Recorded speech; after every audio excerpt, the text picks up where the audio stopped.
I'm not completely sure what I've shown you or not from the new house, to be completely honest with you. I gotta apologize. We're in the garage. I'm gonna do a little garage tour. I'm gonna show you guys the cars that are sitting here, what I have, why I have them, and then we're gonna talk about where we stand in life and with the cars and the channel, because I feel like, yeah, the lives were great, but let's see what's going on. So number one, this is the garage, just so you guys see it. A couple of dumb shit. Patos casco, Patos helmet, wow. My footballs, you guys know, Wyra. This is the green flag that I waved at their Long Beach Grand Prix. That was awesome, awesome, awesome. And obviously we got all of this crap, a little water, softener and whatnot, because the water in Texas fucking sucks. I have no idea why. Well, it's really heavy water, I actually know. So this is my 911 Turbo. It's a 911 Turbo S. I couldn't go another year without getting one. I've always had a reservation as to getting one of these, and I never wanted to do it because they were so boring. It was just too daily, it was too easy, and it was very fast, but it was really boring. This, on the other hand, I have no idea what Porsche did with this model specifically. When you put it in Sport Plus, it feels like a GT3, and the way it sounds, even though it's a turbo, it's incredible. Incredible, incredible, close to none. Let me show you the insides.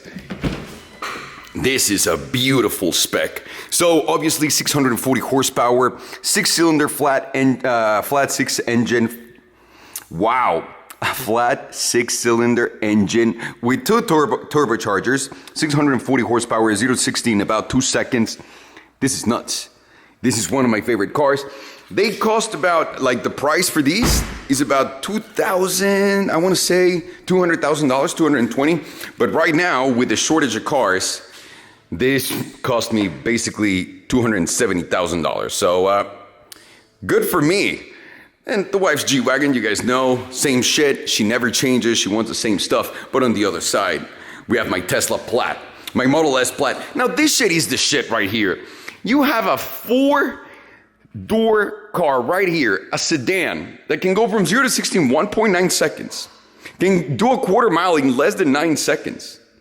And it's comfortable. It's quiet, it's easy, and it's really, really, really well put together this time around. And what about the steering wheel? Come on, guys.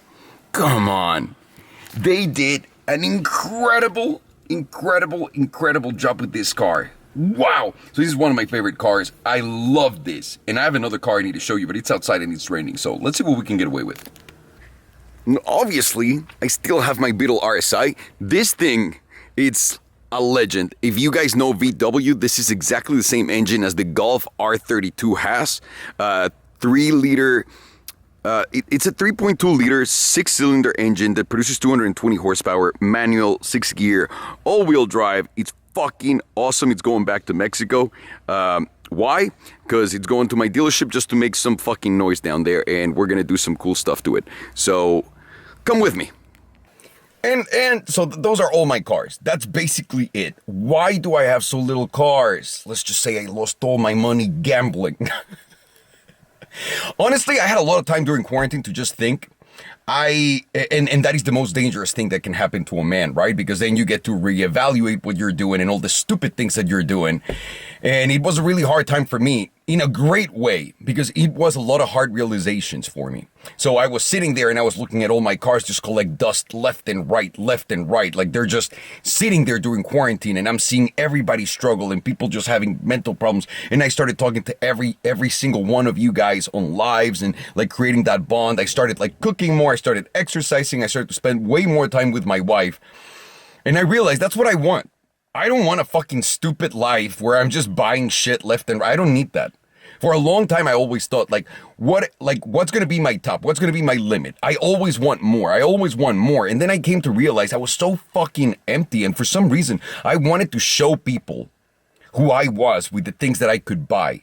And I guess to some extent, it makes sense because, not a lot of people take you seriously. And every single time you want to do something new, you got to prove yourself, right? Like, I went on moving from Mexico to the US, everybody said that's a huge mistake. Don't do that. You're an idiot. You're never going to get a job. I went on, started acting. Everybody said that's a really dumb fucking thing to do. Then I went on and I tried to become a film producer and everybody said there's no money in that. Then I went on, I killed it. I got into real estate. My first property, everybody told me that I was a fucking moron because I was buying it in between everything. So I started again. Then I went out there and I started a YouTube channel. All of my friends said, dude, you're a fucking idiot. You have already something established. What are you doing? Did that. Then I started opening businesses, from the mezcal to the water, blah, blah, blah. And everybody was like, dude, just stick to the cars. That's the only thing you know how to do. Here we are, 20,000 stores worldwide with products everywhere, still expanding into different markets. Now getting into the NFT world, dude, it's so saturated. You're never going to be able to sell out a collection of 8,888 pieces in 12 minutes. I'm done proving myself. I've done it so many times. I don't need it anymore. And I remember being in the kitchen in my house when the quarantine started and thinking, I'm finally that age. People are coming to me because of what I know, what I've done. I don't have to like prove it anymore. I don't have to bang on my chest anymore. And it was such a good release for me. So now we moved to Texas. Full disclosure, California is a fucking shithole. If you guys are there, you guys understand. It's not only about taxes. It's that this guy legitimately destroyed California and keeps destroying it with the Let's Save the Homeless campaign, which obviously let's save him, but not in the way that he does it. Gavin Newsom is just fucking taking you all for a ride and enjoy it. So I came to Texas and I realized, man, I had a pista and I love my pista, but there's nowhere to drive it here. So I bought the cars that were perfect for here, for my situation. We're definitely going to buy a house in not in LA. In California, we're going to see where at some point, and that's going to be our, we're going to go back and forth, mostly staying here in Texas. I love our home here in Texas. It's fucking amazing. So I've been doing that. I've been having so much fun. I've been enjoying my life so much. I love not having to prove anything to anybody anymore. I've been investing in crypto like crazy. I've been doing really great in that. I opened another dealership in Mexico, so now Swipe Motorsports has 2 dealerships, and our second one is fucking epic. Everything, life has been so crazy. It's changed so much. And I'm just not that fucking guy that wants to make you feel like you should buy 1 trillion cars or you're nothing. I fully regret when I got to that point. And I'll never do it again. I'm just going to have fun. This channel's going to be about cars without the pressure of cars either. And I'm going to do whatever the fuck I want. Because that's what I do in my other channels. And it works fucking fantastic. And if you guys don't like it, I fully understand. Please go subscribe to car only channels. Do it right now. You want to stay here, learn some shit, and get some raw shit out of this? Let's go, baby. Welcome. Feels fucking good to be back. Let's go, baby.